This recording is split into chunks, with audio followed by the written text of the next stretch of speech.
Hello students, एक बार फिर मेरे यूट्यूब चैनल पर आपका स्वागत है। मैं हूँ विनोद कुमार। स्टूडेंट्स, आपने पिछले वीडियो में देखा था एरर्स एंड अप्रॉक्सीमेशन के कुछ क्वेश्चंस के बारे में, उसका थ्योरी यानी कि त्रुटि एवं सन्निकटन के बारे में, जो कि क्लास 12 का एक इम्पॉर्टेंट टॉपिक में गिना जाता है। तो आज बिना समय गवाए हम उसी टॉपिक के एनसीईआरटी के 6.4 एक्सरसाइज के इम्पोर्टेंट क्वेश्चन को करने जा रहे हैं। अगर आप पिछला वीडियो नहीं देखे हैं तो निश्चित रूप से जाकर के पिछला वीडियो देखिए। ऐसे मैं आई बटन पे दे दूंगा, वहां भी क्लिक करके आप इसके पीछे वाला पार्ट देख सकते हो। क्योंकि होता क्या है स्टूडेंट्स, जब तक आप थ्योरी नहीं देखोगे तो आपको ये क्वेश्चन समझने में मजा ही नहीं आएगा, तो फिर याद नहीं रहेगा। रट के कितना दिन तक याद रखोगे? ये तो मैथ्स है, इसलिए आपको समझ में आनी चाहिए और उसे समझने के लिए आप पिछला वीडियो जा करके देख सकते हो। अभी वाला देखो कौन सा क्वेश्चन हम कर रहे हैं। ये क्वेश्चन है 1 पॉइंट यानी कि क्वेश्चन नंबर 1 का क्वेश्चन नंबर 1। यह हो सकता है क्वेश्चन नंबर आगे पीछे हो सकता है, बट ये क्वेश्चन आप में है। तो अगर इस क्वेश्चन को करना है तो सबसे पहले हमें एक फलन लेना होगा जो वर्गमूल फलन होना चाहिए। यानी कि हम लोग लिखेंगे, माना कि f of x is equal to root x, यहां तक लिख लीजिएगा। उसके बाद इसका तुरंत अवकलन निकालना है, क्योंकि आपको तो ये भी जानना चाहिए, ये सब जो टॉपिक है उसका नाम है अवकलन के अनुप्रयोग। तो अवकलन का उपयोग इसमें निश्चित रूप से करना है। इसका अवकलन होगा 1/2 root x, 1/2 root x, root x का ये अवकलन होता है। उसके बाद एक फॉर्मूला आपको याद रखना होगा कि fa प्लस h जो होता है, यानी इस फलन का a प्लस h पर जो सन्निकटन मान यानी सन्निकट मान अप्रॉक्सीमेट जो वैल्यू होता है वो इसके इक्वल होता है f of a plus h into f dash a। ये फॉर्मूला आपको याद रखना होगा आगे के लिए भी, इसी पर इसका मान बनता है अगर a पर आप पूरा मान जानते हो तो।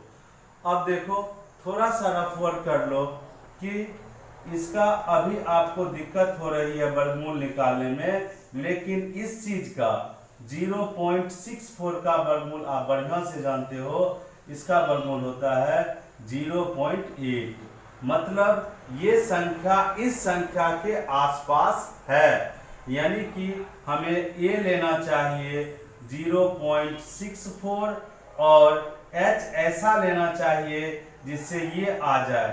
तो यहाँ पे हम h लेंगे 0.04। इससे फायदा क्या होगा कि अगर आप a माइनस h निकालोगे, यानी कि 0.64 में अगर 0.04 माइनस कर दीजिएगा तो आपको मिल जाएगा 0.6, यानी 0.6 को ऐसा लिखा जा सकता है।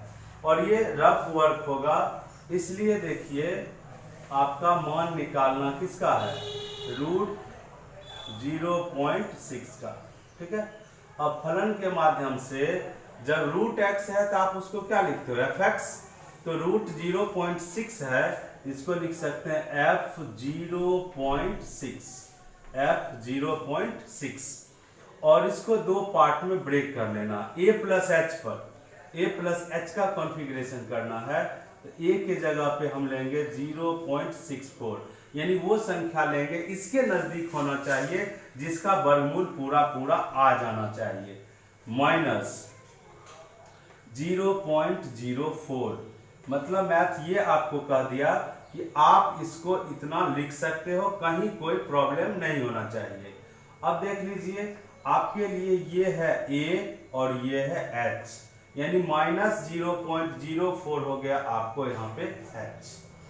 तो f a लिखेंगे फॉर्मूला के हिसाब से 0.64, ये हो गया f a प्लस h के जगह पे है आपका माइनस 0.04।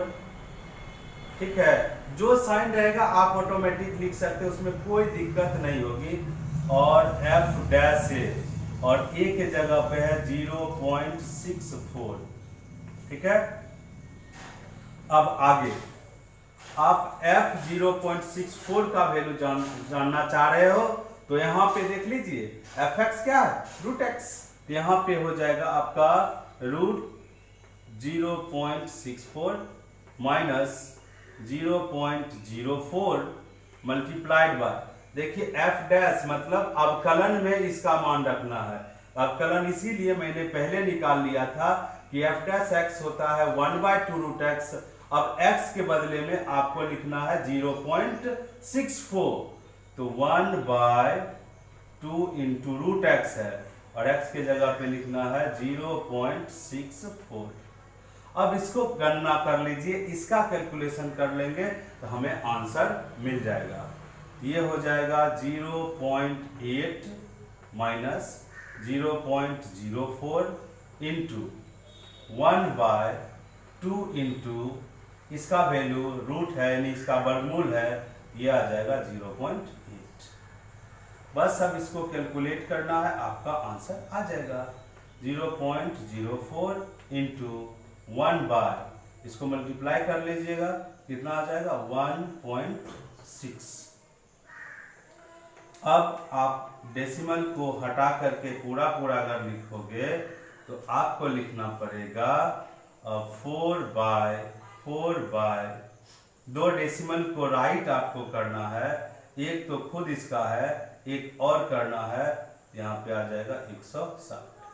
ठीक, अब इसको कैंसिल कर लीजिए, तो ये हो जाएगा नीचे में 40, यानी कि 0.8 माइनस 1/40।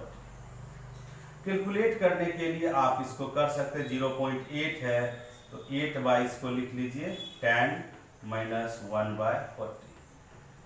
अब आपका एलसीएम हो जाएगा 40, यहाँ हो जाएगा 4, यहाँ हो जाएगा 32 माइनस 1, यानी कि 31/40, यही आपका आंसर होगा।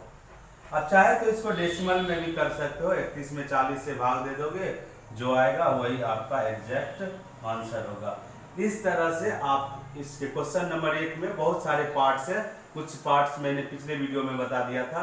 तो जो भी क्वेश्चन है 1 2 3 4 करके एक में ही वर्गमूल निकालना, घनमूल निकालना, चतुर्थ का मूल निकालना, आप इसी तरह से आप निकाल सकते हो। ठीक है, अब देखते हैं कुछ अगला क्वेश्चन इसका, इसी एक्सरसाइज का कुछ इंपॉर्टेंट क्वेश्चन। और इसी एक्सरसाइज 6.4 का क्वेश्चन नंबर जो 2 है, f ऑफ 2.01 का सन्निकट मान ज्ञात कीजिए, जहां f of x is equal to 4x² plus 5x plus 2 है। मतलब ये भी क्वेश्चन भले आपका लैंग्वेज में दिया हुआ है, अभी तक हम जो भी क्वेश्चन करते थे उसमें फलन दिया हुआ नहीं रहता था, हम मान लेते थे और फिर उसका मान निकालते थे। आज भी वही बात है, आज भी आपका एक फलन दिया हुआ है और इस फलन का मान इस बिंदु पर यानी x का मान अगर 2.01 रखेंगे तो क्या होगा निकालना है। ठीक है बच्चों, तो सबसे पहले इसका जब हम हल निकालेंगे तो लिख देंगे कि आपको फलन क्या दिया हुआ, उसको बढ़िया से लिख लीजिए, 4x² प्लस 5x प्लस 2। ठीक है, अब इसका अवकलन निकाल लेना है, क्योंकि बिना अवकलन का सन्निकट मान आपका नहीं निकलेगा। तो 4x² का अवकलन होगा 8x और 5x का होगा 5 और 2 का हो जाएगा 0, यानी इसका अवकलन आ गया 8x प्लस 5। ठीक, अब हमें मान निकालना है, तो सबसे पहले हम फॉर्मूला यहाँ लिख देते हैं कि f a प्लस h आपका क्या होता है। तो f a प्लस h होता है f of a plus h into f dash a, यानी ये है इस फलन का मान a प्लस h पर, इसलिए आपको निकालना है f ऑफ 2.01। इसको आप दो भाग में लिख लीजिए कि a कितना लेना है, h कितना लेना है। a आप यहाँ पूरा पूरा ले लो, यानी कि a के जगह पे आप ले लो 2 और h के जगह पे ले लो 0.01। अब सूत्र लगा लो, ये सूत्र a प्लस h, आपका ये है a और ये है h, तो f a प्लस h होता है f a plus h into f dash a। तो f a के जगह पे आपको लिखना है f2 प्लस h, तो h तो ये रहा 0.01 into f dash a, f dash a फिर से आ गया 2। अब देखिए f2 का मान निकालना है, तो fx आपको मालूम है, याद रखिए यहाँ f2 है, यहाँ f डैश 2 है। f2 का मतलब हुआ फलन में x के जगह पे 2 रखना है, और f डैश 2 का मतलब हुआ उसके अवकलन में x के जगह पे 2 लिखना है। ये बात क्लियर होनी चाहिए कि f2 का मतलब हुआ फलन में x के जगह पे 2 रखना, और f डैश 2 का मतलब हुआ उसके अवकलन में x के जगह पे 2 रखना। हम f ऑफ 2 निकाल रहे हैं, ध्यान रखेंगे 4 इंटू x के जगह पे 2 लिखना है, तो 2 का वर्ग प्लस 5 इंटू 2 प्लस 2, ये हो गया आपका f2 plus 0.01 into f dash 2, यानी f डैश जो निकाल चुके हैं हम 8x प्लस 5, उसमें x के जगह पर 2 लिखना है, तो ये हो जाएगा 8x था ना, x के जगह पे 2 लिखना है और प्लस है 5। बस काम खत्म हो चुका है, सिर्फ इसे कैलकुलेट करना है, इसे सरल करना है। 4 और 2 का वर्ग 4, 5 गुना 2 10 प्लस 2 प्लस 0.01 इंटू 8 गुना 2 16 प्लस 5। सही हल होना चाहिए। अब देखिए 4 गुना 4 16, 16 और 10 26, 26 और 2 28, यानी कि आप 28। क्लियर है? 4 4 जा 16 plus 10 26 plus 2 28 plus 0.01 into 16 plus 5 यानी 16 5 21। अब हो गया आपका यहाँ 28 प्लस इसको गुना कर लीजिए तो 0.21 आएगा। अब इसको जोड़ लीजिए तो 28.21 ये आपका आंसर है। तो देखा स्टूडेंट, ये बहुत ही आसान था। अब आप खुद से इस तरह से और भी क्वेश्चन नंबर 3 आपके एनसीईआरटी के बुक में है। जस्ट जैसे वीडियो देखना आप बंद करते हो उसी के तत्पश्चात आप इस क्वेश्चन को, यानी कि इस टाइप का एक और क्वेश्चन है क्वेश्चन नंबर 3, उसको आप कर ले और जो आंसर आता है हमारे कमेंट बॉक्स में उस आंसर को बताएं, ताकि हम जान पाएंगे कि सच में आपने वो क्वेश्चन कर लिया। ठीक है, एक क्वेश्चन और हम करेंगे इसी एक्सरसाइज से, ताकि आप ज़्यादा से ज़्यादा इस एक्सरसाइज के बारे में जान सको, इस एक्सरसाइज के क्वेश्चंस के बारे में सीख सको। चलिए इसका एक और क्वेश्चन देखते हैं। अगला जो सवाल हमने लिया है क्वेश्चन नंबर 4 है, x मीटर भुजा वाले घन की भुजा में 1% वृद्धि के कारण घन के आयतन में होने वाला सन्निकट परिवर्तन ज्ञात करें। जाहिर सी बात है कि अगर किसी घन की भुजा में कुछ वृद्धि की जाएगी तो निश्चित रूप से उसके आयतन में भी कुछ न कुछ परिवर्तन होगा, यानी वृद्धि होगी, उसके क्षेत्रफल में भी कुछ न कुछ वृद्धि होगी। लेकिन आपका जो सवाल है कि आयतन में होने वाला सन्निकट परिवर्तन ज्ञात करिए। ठीक है स्टूडेंट, तो देखिए इसको जो हम लोग हल करेंगे आसान एकदम, निश्चित रूप से आपको भी आसान लगेगा अगर आप ध्यानपूर्वक देखते हो तो। और वीडियो को स्किप नहीं करिए, लगातार देखिए, तभी असली मजा आएगा आपको उसको समझने में। घन, तो आप घन के बारे में जानते हो, तो घन की भुजा मान लेते हैं कि माना कि ऐसे प्रश्न में दिया हुआ है घन की भुजा कितना मीटर है, x मीटर। तो माना कि घन का आयतन मान लीजिए, घन का आयतन, आयतन को इंग्लिश में वॉल्यूम कहते हैं इसलिए v मानते हैं। माना कि घन का आयतन v है, इसलिए आयतन बराबर क्या होगा, भुजा क्यूब, यानी भुजा है आपका x, इसका क्यूब, अर्थात क्या मिल जाएगा, x क्यूब। ये तो आपका v हो गया। जबकि सवाल आपका है कि घन की भुजा में 1% की वृद्धि हुई है, उस पर तो हम आएंगे।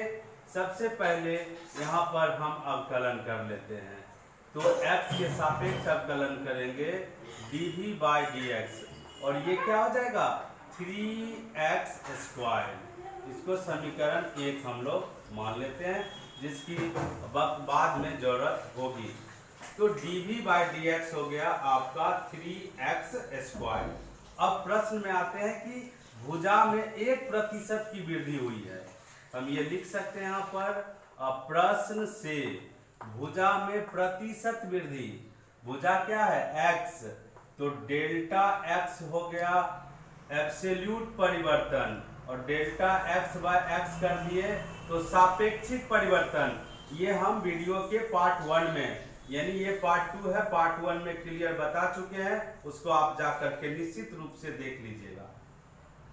तो डेल्टा x/x, इसका मतलब हुआ x में सापेक्षिक परिवर्तन, लेकिन आपका प्रश्न कहता है प्रतिशत परिवर्तन दिया हुआ है, इंटू कर देंगे 100, ये हुआ x में प्रतिशत परिवर्तन। और ये प्रश्न कहता है आपका 1% घन के भुजा में परिवर्तन हुआ है, यानी वृद्धि हुआ है। यहाँ से आप एक चीज निकाल लो, डेल्टा x बराबर क्या होगा। देखिए x भाग में है तो दाहिना तरफ ले जाओगे तो x गुना में हो जाएगा, और ये गुना में है तो दाहिना तरफ भाग में आ जाएगा। इसका मान हम भविष्य में उपयोग करेंगे। ओके, अब देखिए आयतन में परिवर्तन पूछा है, यानी डेल्टा भी पूछा है। आपको शुरुआत में यानी कि पार्ट 1 में बताया गया था कि dy/dx बराबर होता है करीब करीब डेल्टा y/डेल्टा x। ये रफ वर्क में है, मैं बता दे रहा हूँ। तो यहाँ से डेल्टा y अगर आपको चाहिए तो ये हो जाएगा आपका dy/dx into delta x, dy/dx into delta x। और इसी चीज का यहाँ पर, इसी सूत्र का यहाँ पर हम लोग उपयोग करेंगे। डेल्टा भी हो जाएगा dv/dx इंटू डेल्टा x। ठीक है, तो डेल्टा भी पहले निकाल लेते हैं। इसका मतलब हुआ आपका आयतन में परिवर्तन। तो dv/dx आप ऊपर निकाल रखे हो समीकरण 1 में, इसको यहाँ लिख दो, तो 3x² हो गया। डेल्टा x भी निकाल के रखे हो, वो भी लिख लो, x/100। तो अल्टीमेट आपका वैल्यू क्या हो गया, तो 3x³/100, 3x³/100 आ गया डेल्टा भी। अब अगर आयतन में हमको प्रतिशत वृद्धि चाहिए, ये तो हो गया आपका आयतन में वृद्धि, इतनी वृद्धि होगी आपके आयतन में अगर उसके भुजा में 1% की वृद्धि होती है तो।